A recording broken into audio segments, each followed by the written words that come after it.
एक सहाबी जिसे दुश्मन भी सैफुल्लाह कहते थे, जिसने अपनी पूरी जिंदगी में कोई जंग नहीं हारी, जिसके नाम से लश्कर कांपते थे। मगर उस दिन अल्लाह के रसूल सल्लल्लाहु अलैहि वसल्लम ने उन्हें एक ऐसी जगह भेजा जहां आम इंसान कदम रखने से डरते थे। वहां रहती थी एक ऐसी मखलूक जिसे हजारों लोग पूजते थे, जो इंसानी शक्ल में नमूदार होती थी, जिसकी चीख से पत्थर हिल जाते थे। और खालिद बिन वलीद रजी अल्लाह अन्हु अकेले उसके सामने खड़े हो गए। आज मैं आपको वो वाकया सुनाऊंगा जो तारीख की किताबों में लिखा है, जो अहादीस और सीरत में महफूज है, और जो हमें सिखाता है कि ईमान हो तो शैतान की कोई ताकत नहीं। बात है सन 8 हिजरी की, फतह मक्का का वो तारीखी दिन जब अल्लाह के रसूल सल्लल्लाहु अलैहि वसल्लम 10,000 सहाबाए किराम के साथ मक्का मुकर्रमा में दाखिल हुए। ये वो दिन था जिसका वादा अल्लाह ने किया था। ये वो दिन था जिसका इंतजार था। ये वो फतह थी जो किसी खून खराबे के बगैर हुई। मक्का फतह हो गया, मगर अभी काम बाकी था। अरब में 3 सबसे बड़े बुत थे जिन्हें मुशरिकीन पूजते थे। पहला लात ताइफ में, दूसरा मना मदीने के करीब, तीसरा अल उज़्ज़ा मक्का से करीब। नखला की वादी में अल उज़्ज़ा ये सिर्फ एक पत्थर का बुत नहीं था, ये कुरैश का सबसे बड़ा, सबसे मुकद्दस बुत था। इसे इज्जत वाली कहते थे। लोग दूर दूर से आते, नजराने चढ़ाते, दुआएं मांगते। अबू सुफियान ने जंगे ओहद से पहले कहा था, हमारे साथ अल उज़्ज़ा है, तुम्हारे साथ कोई नहीं।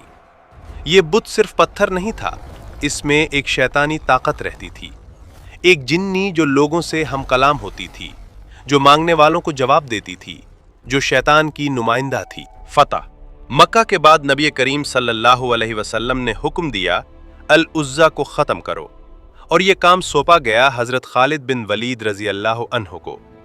खालिद बिन वलीद वो नाम जो तारीख ने सुनहरी हुरूफ से लिखा। ये वही खालिद हैं जिन्होंने इस्लाम से पहले जंग ओहद में मुसलमानों को नुकसान पहुंचाया था, जो अपनी फौजी हिकमत अमली से मशहूर थे। मगर जब अल्लाह ने उनके दिल में ईमान डाला तो वही खालिद इस्लाम की तलवार बन गए। नबी करीम सल्लल्लाहु अलैहि वसल्लम ने उन्हें लक़ब दिया सैफुल्लाह, अल्लाह की तलवार। ये लक़ब किसी और सहाबी को नहीं मिला। खालिद बिन वलीद वो शख्स थे जिन्होंने 100 से ज़ायद जंगें लड़े, एक भी नहीं हारी। जिस्म पर 90 से ज़्यादा जख्मों के निशान थे, और जब बीमार पड़कर बिस्तर पर मर रहे थे तो रोते हुए कहा, मैंने हर मैदान में लड़ा, मगर बिस्तर पर मर रहा हूं, काश शहादत नसीब होती। यही खालिद आज अल उज़्ज़ा की तरफ जा रहे थे। नखला की वादी मक्का से चंद घंटों की मसाफत पर थी। ये वादी आम नहीं थी। यहाँ 3 दरख्त थे, सुमरा के दरख्त, जिनके दरमियान अल उज़्ज़ा का बुत रखा था। मुशरिकीन का अकीदा था इन दरख्तों में इलाही ताकत है, इनके करीब जाने से बरकत मिलती है, इनकी बेअदबी से तबाही आती है। खालिद बिन वलीद अपने चंद साथियों के साथ वादी में पहुंचे। उन्होंने पहला दरख्त काटा, दूसरा दरख्त काटा, तीसरा दरख्त काटा और फिर बुत को तोड़ा। मगर जब वो वापस जाने लगे तो उन्हें एहसास हुआ कुछ अभी बाकी है। वो रुके। रिवायात में आता है कि खालिद को मालूम था अल उज़्ज़ा सिर्फ पत्थर नहीं, इसमें एक शैतानी मखलूक है। उन्होंने इरादा किया, जब तक इसे ख़त्म ना करूं वापस नहीं जाऊंगा। उस जगह से जहां बुत था एक चीख निकली, एक औरत की चीख, और फिर वहां से एक औरत नमूदार हुई, काले बाल बिखरे हुए, चेहरे पर फैले हुए, काला लिबास, चेहरा खौफनाक, आंखें सुर्ख, दांत बाहर निकले हुए, और वो सीना पीट रही थी, चीख रही थी। ये अल उज़्ज़ा की खादमा नहीं थी, ये वो शैतानी जिन था जो उस बुत में रहता था, जो हजारों साल से लोगों को गुमराह कर रहा था, जो अपनी ताकत पर गुरूर करता था, और आज उसका घर तोड़ दिया गया था। वो चीखती रही, वो चलाती रही, मगर खालिद बिन वलीद एक कदम भी पीछे नहीं हटे। कोई खौफ नहीं, कोई हिचकिचाहट नहीं, कोई लर्जिश नहीं, क्योंकि उनके दिल में था ला इलाहा इल्लल्लाह की सदा थी, और जिसके दिल में ये हो, शैतान की कोई ताकत उसे छू नहीं सकती। खालिद बिन वलीद ने तलवार उठाई, बिस्मिल्लाह पढ़ी, اور ایک وار کیا، وہ مخلوق ختم ہو گئی، چیخ بند ہو گئی، وادی خاموش ہو گئی، اور تبھی ایک آواز آئی۔ وہ شیطانی طاقت جو صدیوں سے لوگوں کو گمراہ کر رہی تھی، آج ختم ہو گئی۔ خالد رضی اللہ عنہ نے واپس آ کر نبی کریم صلی اللہ علیہ وسلم کو بتایا۔ نبی کریم صلی اللہ علیہ وسلم نے فرمایا، ہاں، یہی العزا تھی، ور آج کے بعد عرب میں اس بت کی پوجا ہمیشہ کے لیے ختم ہو گئی۔ آئیے سوچتے ہیں اس واقعے سے ہم کیا سیکھتے ہیں۔ پہلا سبق، شیطان اور اس کے چیلے حقیقت میں ہیں۔ قرآن نے بتایا، احادیث نے بتایا، اور اس واقعے نے ثابت کیا، مگر ان کی طاقت صرف اس شخص پر چلتی ہے جو اللہ سے غافل ہو، جو اللہ کے ساتھ ہو۔ شیطان اس کا کچھ نہیں بگاڑ سکتا۔ دوسرا سبق، خالد بن ولید نے خوف نہیں کھایا، کیونکہ ان کا توکل اللہ پر تھا۔ ہم آج کتنی چھوٹی چھوٹی چیزوں سے ڈرتے ہیں، مگر اللہ کو بھول جاتے ہیں۔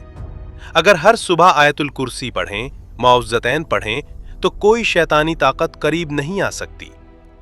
تیسرا سبق، بت پرستی چاہے کسی بھی شکل میں ہو، اس میں شیطانی طاقتیں ہوتی ہیں۔ آج بھی دنیا میں لوگ پتھروں کو پوجتے ہیں، درختوں کو مانتے ہیں، قبروں پر نذرانے چڑھاتے ہیں۔ یہ سب وہی راستہ ہے جو صدیوں پہلے بھی غلط تھا اور آج بھی غلط ہے۔ چوتھا سبق، خالد بن ولید نے پوری جگہ کی، ادھورا کام نہیں چھوڑا۔ ہمیں بھی اپنے دل سے ہر شیطانی وسوسہ، ہر غلط عقیدہ جڑ سے نکالنا ہوگا۔ ادھورا ایمان ادھوری حفاظت دیتا ہے۔ حضرت خالد بن ولید رضی اللہ عنہ آج ہمارے درمیان نہیں ہیں، مگر ان کا یہ واقعہ آج بھی ہمیں غام دیتا ہے کہ جب اللہ کا بندہ اللہ کے لیے کھڑا ہو جائے تو دنیا کی کوئی طاقت، شیطان کی کوئی چال اسے نہیں روک سکتی۔ آج کے دور میں شیطان کے بت الگ شکلوں میں ہیں، غرور کا بت، حرص کا بت، گناہ کا بت، اور ہمیں بھی خالد بن ولید کی طرح ان بتوں کو اپنے دل سے توڑنا ہے۔ نبی کریم صلی اللہ علیہ وسلم نے فرمایا، مضبوط مومن اللہ کو زیادہ محبوب ہے کمزور مومن سے۔ خالد بن ولید نے یہ ثابت کر دکھایا۔ اب ہماری باری ہے اپنے اندر کے خوف کو ایمان سے توڑنے کی۔ اگر یہ واقعہ آپ کے ایمان کو تازہ کر گیا تو اسے آگے ضرور شیئر کریں، کیونکہ ایک ویڈیو کسی کی زندگی بدل سکتی ہے۔ اللہ ہم سب کو خالد بن ولید جیسا مضبوط ایمان عطا فرمائے، آمین۔ السلام علیکم ورحمۃ اللہ وبرکاتہ۔ السلام علیکم، امید کرتے ہیں آپ سب ٹھیک ہوں گے۔ ہم نے اس ویڈیو کا جو اسکرپٹ ہے وہ مختلف احادیث کے کتب سے لیا ہوا ہے، نہ کہ خود سے بنایا ہے۔ ہمارا مقصد دین کو پھیلانا ہے، نہ کہ کسی فرقواریت میں پڑنا۔ اگر ہم سے کوئی غلطی کوتاہی ہوئی ہو تو ہماری رہنمائی ضرور کر دیجیے گا۔ آپ کو ہماری ویڈیوز کیسی لگتی ہیں کمنٹ باکس میں اپنے رائے کا اظہار بھی ضرور کر دیجیے گا۔ اللہ آپ کو خوش اور آباد رکھے، آمین۔ اللہ حافظ۔